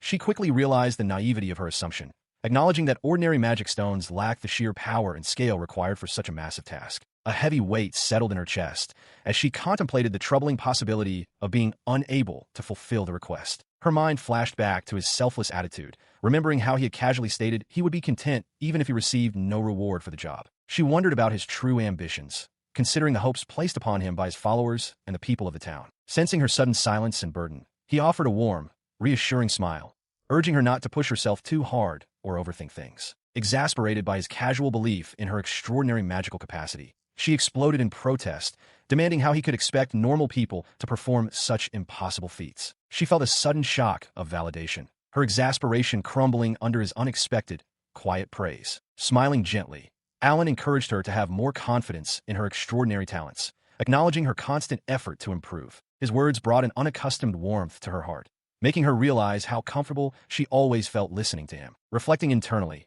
she pondered whether Alan was right about her needing more self-belief, but a sudden loud stomach rumble abruptly broke her train of thought. Realizing in horror that it was already noon and he had completely forgotten to feed her, Alan panicked at his grave oversight and urged them to hasten toward food. Insisting that nothing took priority over preparing a proper meal, he rushed them over to the bustling local food stalls. Seated together, they eagerly sampled the freshly cooked local seafood, savoring the crispy outer layer and rich flavor. The coastal delicacies exceeded all expectations, featuring grilled squid coated in sweet and savory glaze alongside fresh, glistening fish roe. Overwhelmed by the generosity of the local vendor, who kept piling on extra portions, Lacey politely insisted she was completely full. Walking away comfortably satiated, she marveled at the vendor's hospitality, remarking that they had eaten twice as much as they had actually bought. She gazed out over the lively, sunlit streets of the port town, filled with a renewed sense of determination to protect its vibrant spirit and do everything in her power once they returned home. However, the massive feast soon caught up with her, and a wave of overwhelming drowsiness washed over her as she drifted off into a deep, peaceful sleep. As the doors softly clicked shut to grant her rest, a quiet silence settled in the hallway. Noticing the silence, Wayne inquired if she had fallen asleep and suggested postponing matters until morning, but Alan clarified that it was actually Wayne he needed to speak with. With a broad grin, Wayne brought out a bottle of spirits and 2 wooden mugs, eager for a late-night chat. Pouring the drinks, he proposed a toast to celebrate Alan's coming of age, recalling how Alan was still a minor back when they first traveled together. Turning the conversation to their current quest, Alan lightly noted that their progress was completely stalled, chuckling as he pictured her likely still dreaming of food even now. Looking down into his cup, he reflected on his initial worry about burdening her, realizing that meeting her had ultimately given him the push he needed to step out into the wider world. He mused that she might still find him a bit difficult to deal with at times, yet recognized that stepping outside meant learning to connect with all kinds of people. He listened quietly as his companion poured another drink, observing that after spending a full year traveling together, they were hardly strangers, making it a good opportunity to get used to each other's presence. Swirling his cup, the older traveler remarked on how unchanged his young companion remained before turning the conversation to a far more personal subject. With a sudden, direct question, he asked outright if the youth had romantic feelings for Lacey, catching him completely off guard. Stammering in embarrassment, he blurted out a quiet denial while looking away, prompting a knowing look from his companion. Turning the thought over in his mind, he acknowledged his deep respect for her magical talent, his sympathy for her burdens, and a strong protective urge, yet wondered if there was something even deeper. Images of her filled his thoughts as he contemplated the true meaning behind the veteran traveler's words, unable to give a clear answer. The next morning, Lacey stretched lazily under the bright sunlight, recalling with mild embarrassment how she had fallen asleep immediately upon returning the previous night. Stepping out into the quiet hallway, she wondered where her companions were, only to find them outside, finishing their morning preparations. As they readied the horses, she couldn't help but sigh at how rapidly the 2 days had flown by, realizing their temporary stay had already come to an end. Lowering her head with a tinge of disappointment, she reflected on the fact that despite the trip, they had ultimately failed to find any solution to their dilemma. She listened quietly as Alan explained that since he still had duties elsewhere, she could take her time and stay a bit longer rather than rushing back. He went on to mention that this upcoming journey would be a long one, meaning it might be quite a while before he could visit her home again. Offering gentle words of advice, Alan cautioned her not to push herself too hard while looking after tea, taking a moment to sigh softly as he spoke. He then urged her to take life easier, reminding her that good work comes from a balanced and fulfilling life filled with rest, food, and play. The playful exchange took a comedic turn as Alan nagged like a mother, prompting Lacey to teasingly call him mother instead of father, much to his exasperated reaction. Preparing to part ways, Alan mounted his horse while agreeing that Brooks would escort her back, promising to meet up again in the future. As he rode away with his companion Wayne, Lacey called out a gentle farewell, wishing them safe travels as the distance between them grew. Riding side by side along the trail, Wayne glanced back at Alan, bringing up the unspoken thoughts lingering between them. Alan let out a quiet breath, remaining solemn as the journey ahead began in silence. Dismissing Wayne's prodding with a quiet deflection, he insisted that whatever he truly felt simply did. A messenger bird flew down toward the secluded forest estate, carrying word of recent developments while life carried on quietly around the estate grounds. Standing outside after their long journey, Lacey offered her sincere thanks to Brooks for walking her back, though she worried whether he was pushing himself too hard without resting. He assured her with a warm smile that it was no trouble at all, promising to stay in touch regarding the progress of their ongoing request as they parted ways. Stepping back inside her home, she greeted her small companion and began unloading her travel gear, only to notice the little creature shaking uncontrollably in fear. The boar creature frantically recounted its dramatic ordeal, gesturing wildly to explain how it had endured intense anxiety and hardship while guarding the house alone. Though she couldn't quite grasp every detail of its frantic dramatic story, she smiled gently and agreed, glad that peace had ultimately been restored between them. Reminding her companion to wipe the dirt off its feet before entering, she emptied out her travel pouch onto the table, cascading a pile of glittering magic stones that needed to be processed for the request. Reflecting on her earlier deliberations, she reconsidered her decision regarding the magical tools she had previously set aside, realizing that living so far away in Talatati made alternative approaches necessary. Brooks had agreed with her reasoning, pointing out that creating tools capable of being operated by anyone,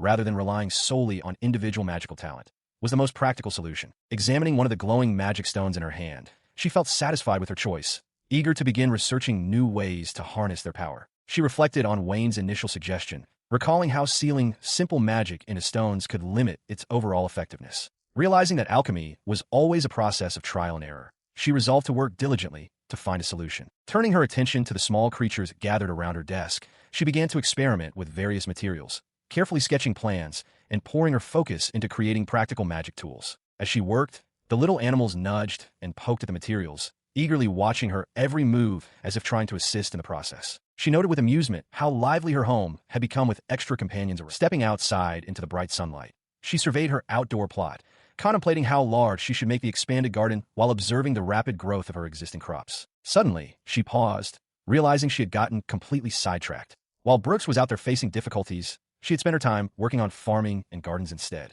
Panicking internally, she chastised herself for escaping reality through farm work when there were far more pressing matters at hand. Recalling a comforting conversation with Brooks about how good work springs from a good life, her anxiety softened, replaced by a gentle breeze carrying the sweet scent of nearby flowers. She thought back to the souvenir flower seeds brought from the village, pleased to see how well they had bloomed in her garden, filling her heart with relief. Looking across the vibrant field of white blossoms under the open sky, a sense of peace settled over her surroundings. She gazed out over the vibrant field, remembering the delicate flower given to her back in Taratati and how its lingering scent had inspired her recent craft. A few days later, Brooks burst into her space with tears of gratitude, practically shouting his thanks to her for providing such a miraculous solution. Still breathless from running all the way over after receiving the delivery only yesterday, he admitted he had been completely startled by how quickly and well it worked. Examining the small, fragrant pouch in his hand, He noted its pleasant scent of laka flowers, amazed that such a simple-looking object could solve such a foul problem. He observed that instead of merely trying to overpower the stench with a stronger perfume, a method he had already tried without success, her creation worked differently. She modestly explained that she had sewn 2 distinct magic stones inside the pouch, embedding one with purification magic and the other with wind magic. Impressing him further, she detailed how adding fragrance alone would only mix with bad odors, so her pouch purifies the surrounding air while simultaneously dispersing the floral scent, a feat of skill he greatly admired. Determined to reward her craftsmanship properly, he handed over a heavy handful of coins, insisting that a simple thank you was far from enough for her invaluable assistance. Gently accepting the payment, she thanked him softly, clutching the coins to her chest in quiet appreciation. As he paused, his expression grew serious as he solemnly reminded her that they were no longer companions, striking a sudden chord of uncertainty within her. She could not deny the truth in his words. Their shared journey had officially reached its conclusion, and the dynamic that once bound them as party members had dissolved long ago. Hesitating for a moment, he stammered as he attempted to articulate his true thoughts,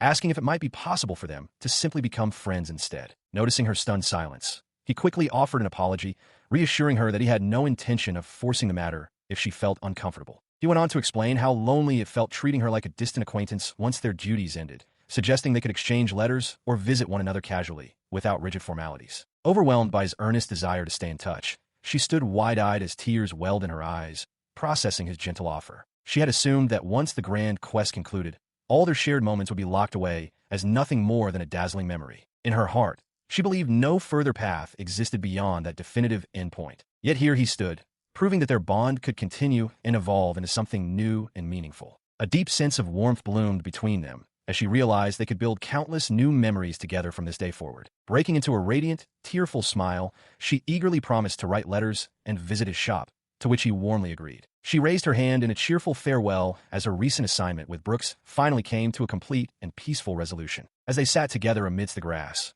Wayne pondered how their dynamic might shift, wondering what lay ahead in his own peaceful daily life. He allowed his thoughts to wander serenely into the quiet afternoon, contemplating the relaxed routine that awaited them. Meanwhile, the young boy turned his head slightly, musing quietly about Lacey and how she seemed to be holding up. Observing her calm expression, he gently prodded about her recent lack of visitors, teasingly asking if she was feeling down about someone not coming by. Startled by his barrage of wild assumptions about blonde, brown-haired, or black-haired suitors, she quickly cut in to dispel his comical misunderstandings. She explained that the lack of visitors wasn't due to heartbreak, but rather the quiet spell between taking on new contracts and quests. Brightening up, the boy proudly presented a handmade sachet crafted to ward off unpleasant odors, happily offering it for her family. Appreciating the thoughtful gesture, she held the fragrant pouch close, praising its lovely scent with a warm smile. As they examined the crafted item together, a traveling merchant approached the group, curiously inquiring about the unique creation. She watched in mild confusion as the traveler inspected the scent sachet,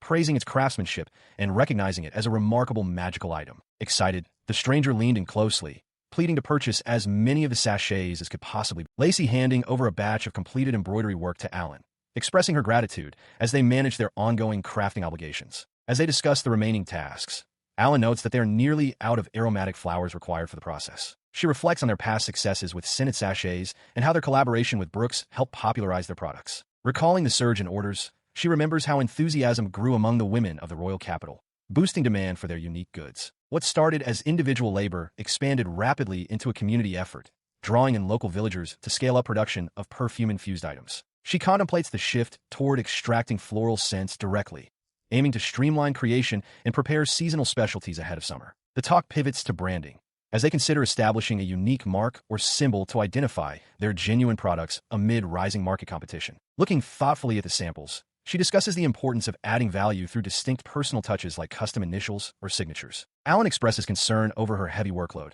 offering to help with the embroidery or use the family name to ease her burden. He reassures her that simple designs with light magical protective enchantments will suffice, easing her worries as they continue planning. He spoke with enthusiastic conviction, reassuring her that the villagers were genuinely delighted to take on the handicraft work, insisting that sharing the profits across so many hands was no burden at all. Warmed by his words, she watched as he offered a cheerful farewell before stepping out, leaving her to return to her desk with renewed focus. On the table rested one of their newly tied fabric pouches, heavy with coins earned from their growing venture. Gazing at the pouch, she leaned her head against her hand, quietly reflecting on how much currency was truly required to sustain a peaceful life. Looking out through the open window, Her thoughts drifted across the months since leaving Teradine, realizing how deeply she longed to speak with Wayne once more despite the distance between them. Meanwhile, far across the region, a heavily armed monster subjugation expedition marched through dense, shadowy woodland. Sweat glistened on the commander's neck as he realized the grim reality before them contradicted their advanced intelligence. Surrounded by eerie glowing orbs and sinister webbing, the squad found themselves completely ambushed by giant, creeping arachnids. Chaos erupted as the knights drew their blades in a frantic struggle to repel the monstrous swarm descending upon them. Amidst the perilous conflict, memories flickered of lighter moments spent sharing care packages from home and looking forward to returning victorious. He quickly realized that normal monsters would never coordinate their attacks or grow to such massive sizes, concluding that an intelligent force had to be directing them. Alerted by his panicked subordinate pointing deeper into the shadows, his eyes widened as he sensed a dark presence lingering ahead. Before them stood a demon, controlling the towering monstrosity from behind. Recognizing the dire threat, he immediately ordered a full retreat, telling his men to use health potions and run for the cave entrance while he held the line. Without hesitation, he leaped forward, slicing through the oncoming horde with swift, decisive strikes. Even without the holy sword or the title of hero, he fought valiantly, yet the memory of Lacey flashed across his mind amidst the chaos. Turning back, he noticed Mace trembling on the ground, unable to flee, and urgently shouted at him to move. The terrified soldier admitted that his legs had completely given out from fear. Asking if Mace could cast magic, Wayne received a resolute promise that he would hold out as best he could. Knowing time was running out, he steeled his resolve to plunge into the heart of the enemy forces and finish it in one stroke. He stood victorious for a brief second alongside his comrades after delivering what seemed to be a fatal blow to the demonic entity. However, his body suddenly gave out, causing his subordinate to gasp in horror as the captain collapsed to his knees. Overcome by a deadly toxin coursing through his veins, he struggled to remain conscious as panic took hold of the young soldier beside him. Collapsing onto the harsh dirt ground, his breath grew shallow while venomous arachnids closed in on his paralyzed body. Despite the excruciating pain and bitter frustration, he grit his teeth and refused to lose his resolve. Summoning every remaining ounce of strength, he unleashed a furious slash directly into the monstrous spider looming over him. Miles away, Lacey snapped awake in a cold sweat, jarred by a sudden, disturbing premonition. She sat up in her bed,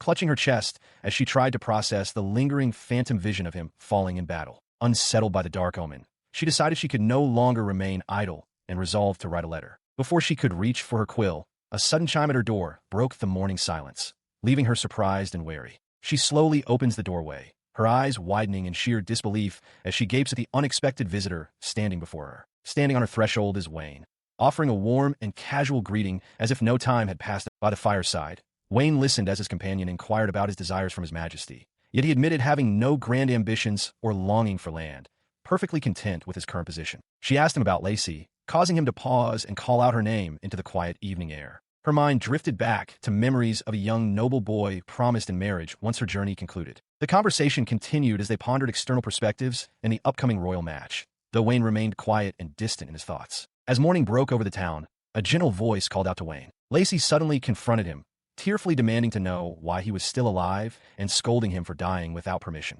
He stood stunned by her dramatic outburst as she clutched her chest in distress. Calming down, Wayne invited her inside to speak properly, reminding her to put on shoes first. Inside over tea, he quietly listened to her recount the strange events that had transpired. She apologized for her unsettling dream of death, acknowledging it as an ominous omen. She looked down as Alan slid a small, star-marked pouch across the table, asking if she recognized the scented sachet he had crafted for her. Recognizing it instantly as her magic item made for Brooks's request, she listened as he explained how those with strong magic can sometimes perceive others' memories through such artifacts. Surprised by his sudden realization, she watched intently as he recounted how his unit had encountered a demon during an extended expedition. He recalled being caught off guard by the creature's subtle poison, saved only because the purification properties of her scented pouch cleansed the toxins just in time for him to use medicinal herbs. Continuing his praise, he emphasized that what she saw in her dream was indeed the truth.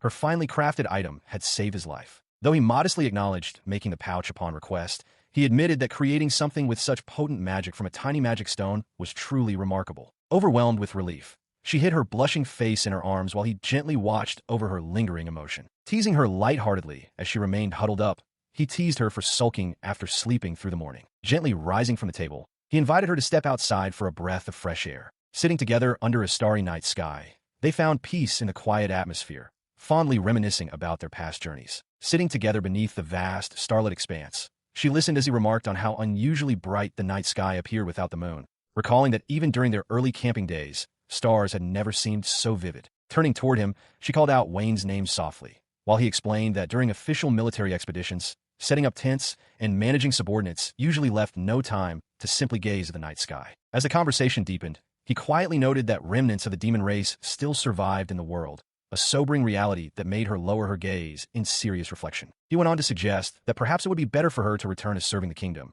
knowing full well that while she had been relaxing here, Wayne had been fighting on the front lines all along. Tears welled up in her eyes as she admitted her own ignorance, realizing with a heavy heart that she had never truly understood the grave dangers of the situation until now. Looking out across the dark, grass-covered hills, she confessed that for the first time in her life, learning how close to death they had been in an unfamiliar land filled her with profound fear. Determined not to become a burden to him, she asserted that her magical art was created for fighting and that she ought to do whatever she could to stand by his side rather than retreat. Her impassioned declaration only earned a warm chuckle from him, catching her completely off guard as he teased her for overthinking and puffing up her cheeks in annoyance. Gently offering a reassuring smile, he granted her request to stay by his side, telling her to live freely wherever she wished as they rested together on the open field. His gentle blessing left her wide-eyed and stunned, her heart racing as his warm words resonated deeply within her soul. She stammered in flustered confusion, attempting to counter his sincere declaration by asking what he had wished for under the night sky. Looking down at him, resting peacefully on the grass, she pressed further, softly asking what wish he could possibly have made. Without opening his eyes, he quietly revealed that his wish had been for her, leaving her utterly stunned under the starry expanse. Silence fell between them as the weight of his words sank in, stirring a sudden shift in her quiet routine as she prepared to part ways. The next morning, Alan noticed her restless behavior and urged her to rest, but she firmly dismissed his concern, explaining that eating medicinal herbs allowed her to recover physical strength without wasting time sleeping or eating proper meals. He watched as she enthusiastically claimed she was utilizing her spare time to train harder, determined to push forward relentlessly. Stepping alongside her on the dirt path, he questioned why she was going to such extreme lengths, pointing out that her current magical power was already more than sufficient. She turned with a solemn expression, declaring that sacrificing sleep and meals was necessary to maximize her chances of defeating the Demon King. Puzzled by her extreme obsession, Alan quietly contemplated whether her true goal was simply the massive reward promised for defeating the Demon King. He pondered various motives, such as high status or monetary gain,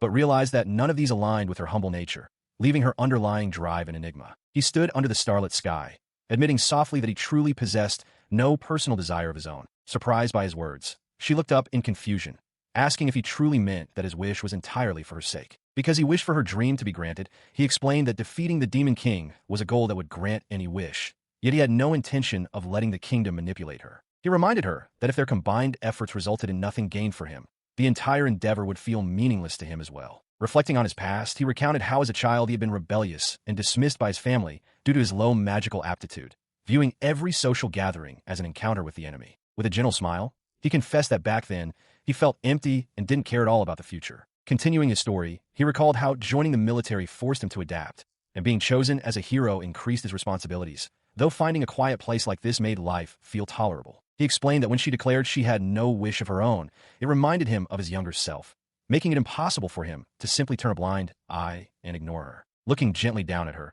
he expressed his sincere gratitude that she had managed to find a wish for herself at last. Overwhelmed by his sincere words and the realization of his deep care, she suddenly sat up in surprise, resolve flushing through her as she realized she could no longer keep worrying him. She lay on the grass beside him as he softly whispered that if she truly wished to do something for his sake, she should simply live freely as she pleased. Looking up into her eyes, he added that he wanted to stay by her side to watch her live that way, provided she would allow it. Overwhelmed by his sincere declaration, tears welled up in her eyes and spilled down her cheeks. Gently holding her as she wept, he asked why she was crying, puzzled by her sudden emotional outburst. Meanwhile, memories returned of others discussing how Wayne could easily claim the reward himself, yet preferred to make a wish concerning Lacey above all else. Though the two involved seemed completely oblivious, it was glaringly obvious to everyone around them. Holding her close amidst the grassy field, their bond deepened into something unmistakably like love, whether they realized it yet or not. Above them, shooting stars streaked across the vast, tranquil night sky,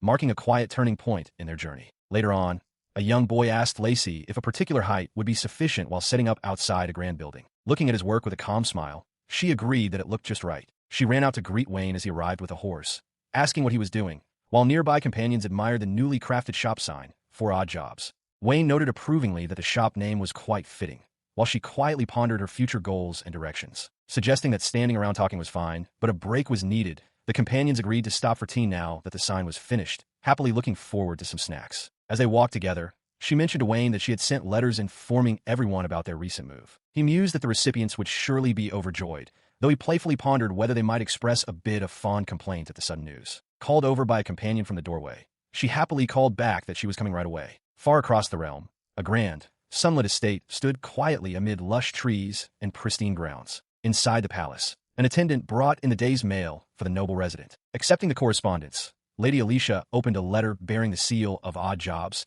piquing her interest about her distant friends. Walking through the aftermath of heavy rain, she observed the puddles scattered across the path, completely unaware of how chaotic things had been outside while she was busy the previous day. Having just witnessed the unexpected birth of a phoenix creature, she stared at the chirping little fledgling in disbelief, pondering how such an extraordinary event had come to pass. As the tiny chick chirped happily and demanded to be raised, she imagined its parents abandoning it in terror, leaving her burdened with an impossible choice. Unsure of how to care for a baby bird, let alone a legendary phoenix, she fretted over its diet, wondering if it simply ate ordinary scraps like potato skins. She had hoped to test what foods the chick might accept, but the exhausted little creature promptly fell asleep inside her hat instead. Realizing she had no choice but to buy whatever edible item she could find, she set off toward the local grocery store first. Upon reaching the village center, she found the locals gathering in anxious groups, discussing the collapsed roads, severe mud, and the terrifying thunderstorm from the previous night. Observing the overwhelmed crowd, she hesitated, realizing the tense atmosphere meant it was hardly an ideal time to make a casual request.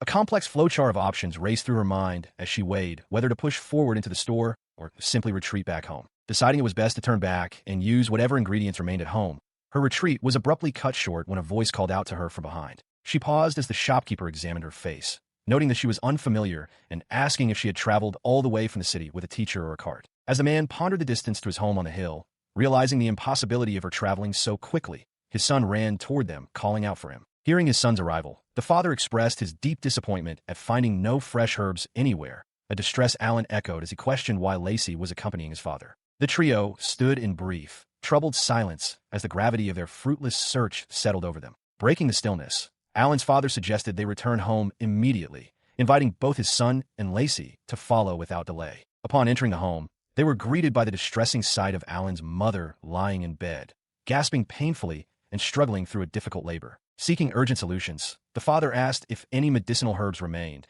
but Alan confirmed that every villager possessed only dried varieties. Hurrying to brew a concoction from what little dried herbs they had, the father explained that his wife was bleeding heavily, prompting a bewildered Lacey to ask Alan what was taking place. With tears welling in his eyes, Alan admitted that today was the day his sibling was expected, explaining that fresh medicinal brews were critical for restoring stamina and easing labor pain. Without high-quality medicinal herbs to craft a proper restorative medicine, the mother's severe bleeding threatened to turn the birth into a tragic disaster. As he admitted that the entire village had been searched without finding a single restorative plant, she suddenly realized she carried medicinal herbs capable of brewing the necessary medicine. Without hesitation, she dashed outside toward her belongings, calling back that she would retrieve them immediately while they waited. Sifting through her bag, she pulled out a bundle of fresh, magical herbs, gathering enough for the potion. As she searched for a container, a small, bird-like spirit creature unexpectedly tumbled into her hands. Cradling the gentle plant spirit, she prepared to hurry back inside to brew the remedy. Running back toward the house,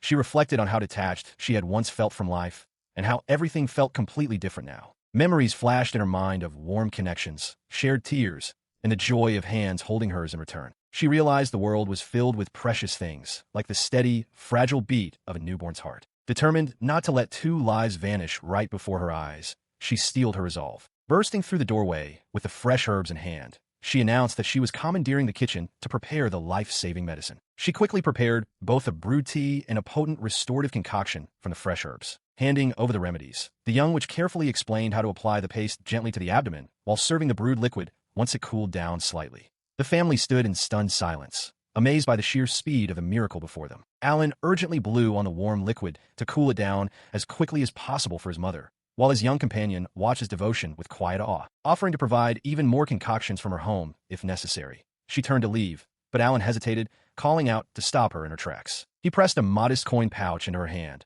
apologizing profusely that it was all the money he had at the moment and promising to pay the remainder later, though she protested that no payment was necessary for her help. Alan gently explained that although helping brought him joy, proper compensation was essential, especially considering how much she had already done for him.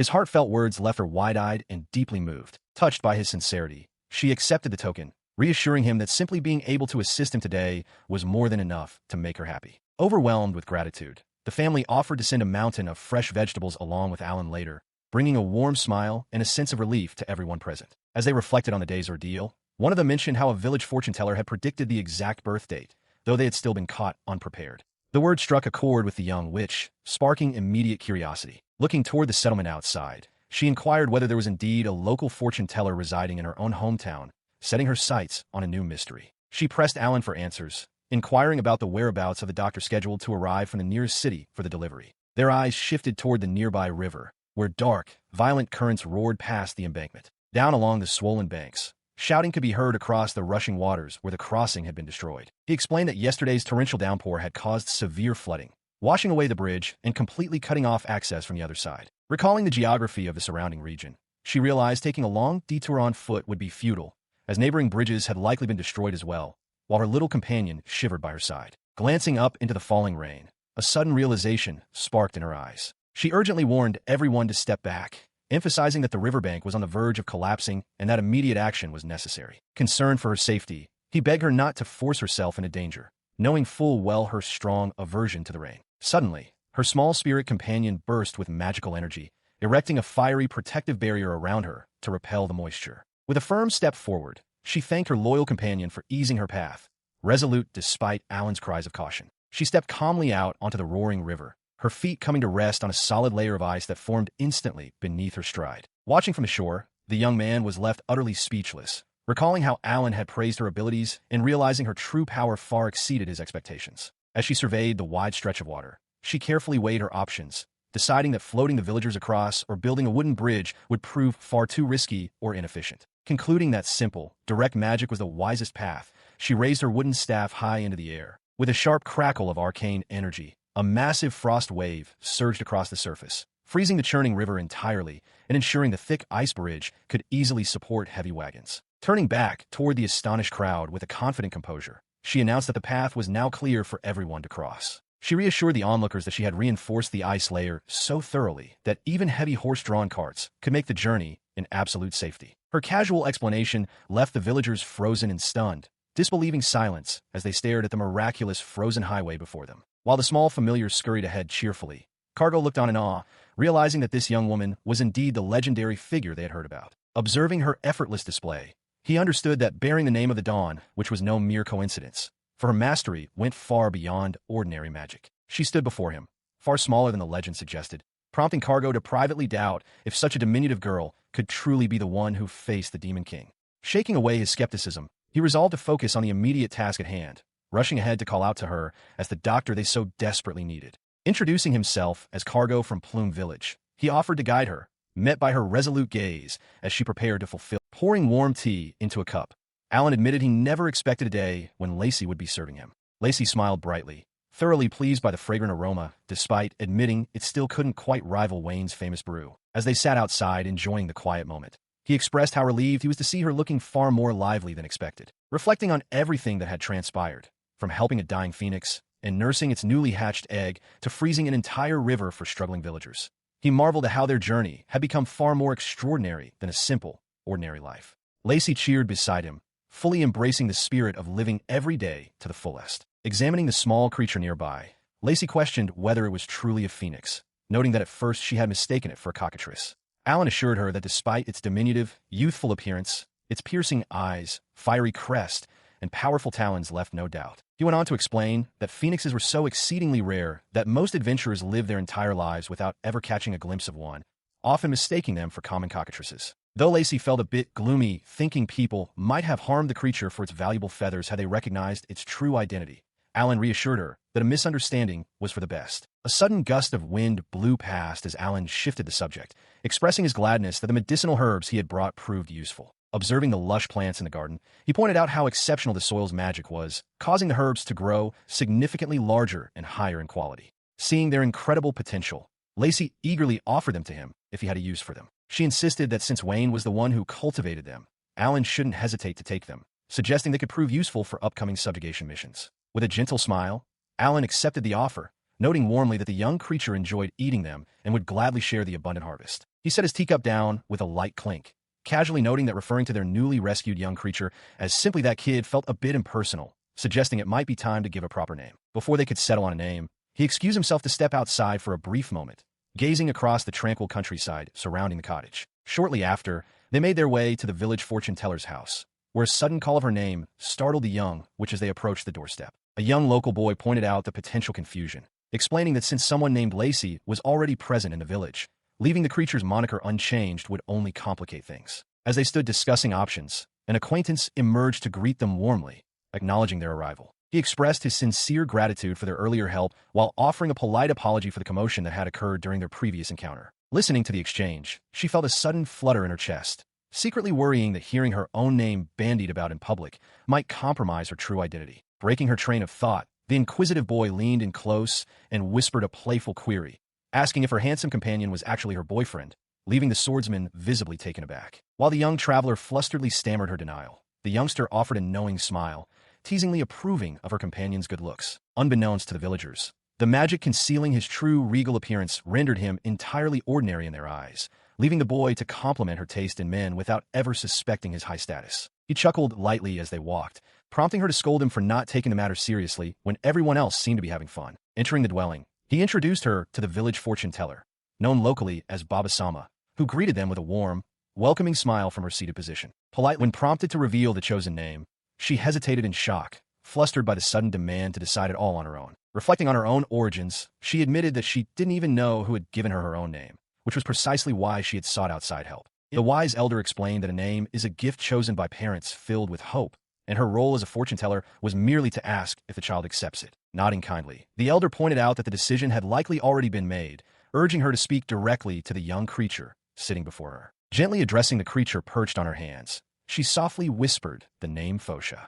The young creature gazed back at her with wide, glowing eyes, absorbing the newly given name with wonder. She squished her cheeks against the newly named phoenix, which burst into a joyful flame of energy, leaving her wondering in a fluster if this meant the creature approved of the name Fosha. As Baba-sama praised the choice, explaining that the name reflected glowing, fiery feathers, a gentle warmth settled over the room. Meanwhile, the surrounding companions smiled gently at the scene, realizing the decision was already made, while the young creature chimed in with happy squeaks. Deciding it was time to wrap things up, the group prepared to take their leave, noting that Wayne would also need to return the following day. Before they could depart, a charismatic merchant slid open the door to offer his respects to the village chief. Recognizing her instantly, he dramatically burst into excitement over meeting the girl who had walked along the river once again. Overwhelmed by gratitude, he poured his heart out, recounting how his life and goods had been saved that day, leaving her utterly bewildered by his sudden, impassioned speech. Driven by intense emotion, he reached out and firmly clasped the hands of the young man, standing nearby.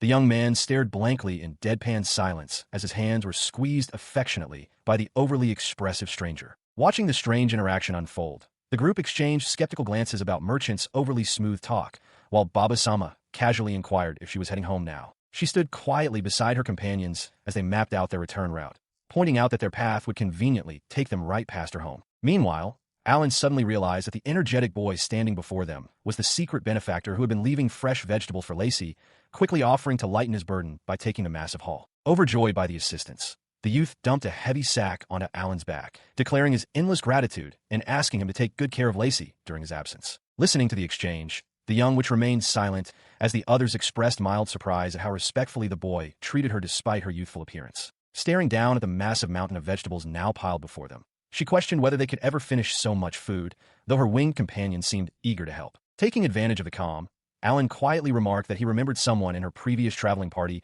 who possessed a famously insatiable appetite. Recalling those earlier days with a soft glance, she explained that the local villagers had first begun bringing her food back when the river froze over. Gazing back at her, he acknowledged how remarkably well and independently she managed her life, earning the genuine respect and affection of the surrounding community. He continued to marvel at her extraordinary power, noting that dispersing massive storm clouds and stopping torrential rains was something no ordinary person could achieve, while she brushed off the praise with a modest smile. Shifting to a lighter topic, Alan playfully pointed out that stopping the rain had also caused some damage to her roof, suggesting they might need to fix it soon. He flushed with embarrassment after being scolded, muttering under his breath about leaving the task unfinished. Taking matters into his own hands, he climbed up to repair the damaged structure himself. Below, she called out in concern, offering her assistance, but he assured her everything was under control and gently requested that she prepare some tea instead. As he hammered the final piece into place, she questioned why he was bothering to fix a section of the house that wasn't even in use. He softly explained that her tendency to ignore such small details was precisely why he felt compelled to look after her. Her mind drifted to how her life used to be, bound strictly by duties where she never had to care for worn shoes, unwashed dishes, or forgotten chores. Even with her newfound freedom, she realized how deeply ingrained those habits remained. Looking up at him, she offered a subtle wave of acknowledgement, to which he responded with a warm and quiet gesture of his own. With the repairs complete, he suggested they step back inside to rest. Yet, a quiet anxiety stirred within her as she contemplated how freedom had given rise to unexpected emotions. Looking at his gentle, reassuring smile, a sobering thought took hold in her heart. To stop these forbidden feelings from growing, she would have to maintain her distance. When a hero's party was first formed to defeat the Demon King, Wayne gave off an intimidating impression, keeping his distance and watching the other members with a cold stare. However, that cold demeanor did not last long. The elites chosen purely for their abilities possessed such stubborn personalities that Wayne could never truly act as a distant leader. Without Wayne managing daily meals, finances, and group dynamics, including making homemade soup, the party never would have reached the Demon King's castle. Even after traveling together for a year, communication remained difficult, leaving others completely reliant on Wayne's steadfast support. Reflecting on those times, there was a quiet regret over not speaking to them more, even though they were all good people at heart. Suddenly, memories of intense conversations and past encounters flashed vivid and sharp. A familiar voice calling out startled Lacey from her deep reverie. Nearby, a tiny feathered companion chirped softly, noticing her sudden awakenment. Realizing she had fallen asleep, she stretched, calling out to T before hearing heavy footsteps approaching through the hallway. Wayne entered the room to explain he was inspecting the roof they repaired yesterday, confirming with T that there were no further leaks. He paused, pulling up a chair and noting how messy her hair had become, insistently offering to tidy it for her, as she protested that he shouldn't bother after 6 months in the village. Despite the long journey from the capital, he still visited her almost once a month, taking care of cooking and household chores without complaint. Gently combing through her dark locks, he went so far as to style her hair himself, prompting a moment of quiet realization within her. Watching his quiet dedication, she turned to ask if he truly had nothing better to do with his time. In truth, he was far from free, carrying a heavy burden of responsibilities that he chose to set aside. With a warm smile, he confessed that he spent all of his time off simply coming to see her, leaving her to wonder if that was truly acceptable. Reassuring her gently, he explained that it was merely a matter of priority, urging her to look straight ahead and not worry about his choices. She knew he made the journey because he considered her unreliable and couldn't bear to take his eyes off her. Without his constant care, she would have remained trapped in her past, as a noble, blind to what her heart truly desired. Resolved to bring her true desires to light, her eyes narrowed with quiet determination for what lay ahead. She sat quietly with her eyes closed, coming to a painful realization. To set him free, she understood that she had to keep her distance from Wayne. Looking at his cheerful smile, her resolve only grew stronger. Turning back to him, she casually shifted the conversation toward their plans for a general shop, promising to do her best to survive while counting on his help. When he warmly offered to be there for her whenever she ran into trouble, she softly agreed, knowing internally how easy it was to rely on his kindness when near. As his tender fingers stroked her hair, she felt a profound gratitude for meeting him, even as she accepted that cherished quiet moments like this would eventually vanish. Praying to hold on to this warmth just a little longer, a sudden heavy step outside interrupted the quiet ambient peace. A heavy sigh echoed through the doorway, right before the entrance was pushed open. Both of them turned in shock as a loud, boisterous voice shouted an apology for intruding. Instantly recognizing the familiar voice, she called out Brooks's name while he greeted them with exuberant energy. Looking at Wayne and Lacey sitting together, Brooks grinned widely and remarked on how healthy Wayne appeared, noting the large bump that had formed on his head. He stood there in utter bewilderment as Brooks grabbed his face, tugging and prodding to confirm whether it was truly Wayne beneath the changed appearance.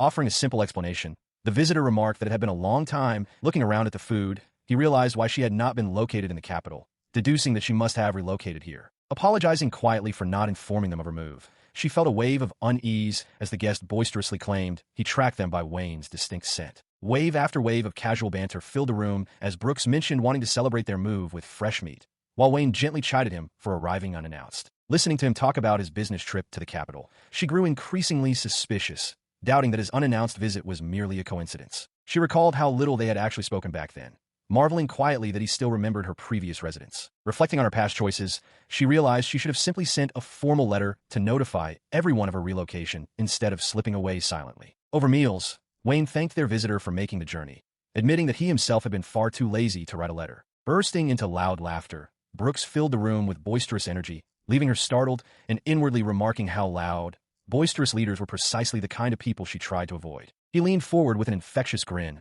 urging his hosts to catch him up on everything that had transpired since their last letters. As the meal progressed by candlelight, the companions shared quiet moments, fond memories, and simple domestic tasks in comfortable warmth. She could not help but smile fondly, reflecting on the peaceful atmosphere filling the room as a solitary candle flickered out. The conversation naturally shifted toward past obligations, smoothly confirming that her former engagement had indeed been broken off. Hearing the news, Brooks expressed immense relief on behalf of everyone who had been concerned, though Wayne seemed slightly bewildered by the intense focus placed upon them. With a cheerful thumbs up, he pointed out that her expressions had long signaled a troubled future, prompting a flustered reaction from her before she deftly turned the conversation back toward his own business in the capital. Surprised by the sudden shift, he paused to consider how best to outline his recent affairs and reason for visiting. Turning back to her, he gently brought up her plans to open a general store and asked if he might request a favor. He held up 3 fingers and offered a reward of 3 gold coins, causing both of them to recoil in shock at the ridiculously generous amount. He burst into hearty laughter as Wayne teased him about throwing around gold coins on a whim, cementing his reputation as a truly free-spirited hero. He stammered, attempting to defer the conversation until they returned home, but she insisted that they hear what his request actually was before going anywhere. Hesitating, he scratched his cheek and struggled to find the right words, admitting that he was in quite a difficult predicament. Pressure to share the full story, he suddenly broke down in sweat and confessed that he was in truly dire, terrible trouble. He explained that his venture in the capital was an attempt to resolve this crisis, though explaining the details here proved difficult, drawing exasperated glances from his companions for dragging things out. Admitting he had no patience for lengthy explanations, he abruptly decided it would be much faster if they simply came with him, leaving them utterly baffled. Without waiting for a response, he enthusiastically rallied them to move, pointing toward their destination as the coastal tide washed over the nearby shore. As they looked ahead, she gazed out in awe as he revealed that they were heading to his hometown. Seabirds soared gracefully across the clear blue sky, overlooking the sunlit expanse of the ocean. Before them lay Talatadini, a magnificent coastal settlement known far and wide as the beautiful city of the sea. Arriving at the vibrant coastal town, the bustling streets were packed with people gathered for the local festivities. As they walked through the crowds, they discussed how the charming seaside town had shaped the heroic personality of their companion. Having utilized a localized teleportation gate to bypass weeks of travel, the group tumbled out into the open, catching their breath after the cramped exit. Noticing her heavy attire under the beating sun, her companion suggested she remove her dark cloak before she overheated in the midday glare. She wondered aloud about their companion left behind to guard the house, though her friend casually shrugged off any concerns. Continuing their stroll through the paved streets, she questioned whether it was truly acceptable for him to accompany her on this trip. He confidently explained that utilizing his former hero privileges to expedite their journey was no trouble at all, while passersby admired her oversized witch hat. With a broad smile, he gestured toward the city rooftops, excited to personally show her around his hometown. Meanwhile, an unfamiliar figure observed the scene with a sharp, intent gaze. A magnificent statue stood proudly in the center of the fountain, capturing a hero in a bold, triumphant pose. Marveling at the monumental monument, she had to admit that its size and presence were truly remarkable, while her companion listened to her reaction. Suddenly, a group of local children gasped in recognition, eagerly calling out as they realized the beloved figure had returned to their midst. Surrounding him immediately, the kids excitedly welcomed him back, desperate to hear stories of his grand journey while he was away at the capital. He greeted the enthusiastic youngsters with warmth and laughter, patting their heads as he indulged their admiration. Observing the affectionate exchange, she glanced up at him, quietly taking in how genuinely worshipped he was by the townsfolk. After excusing himself from the crowd and rejoining her, he apologized for the delay, to which she noted how truly cherished he seemed in his hometown. Looking back toward the central plaza, he reflected on how the townspeople had erected the statue in gratitude for the defeat of the Demon King during his absence. Continuing their stroll through the streets, he teased his companion about dispelling his disguise magic, warning that dropping it would cause a riot, though the suggestion was flatly rejected. As they approached the harbor district, she commented on the stillness of the air,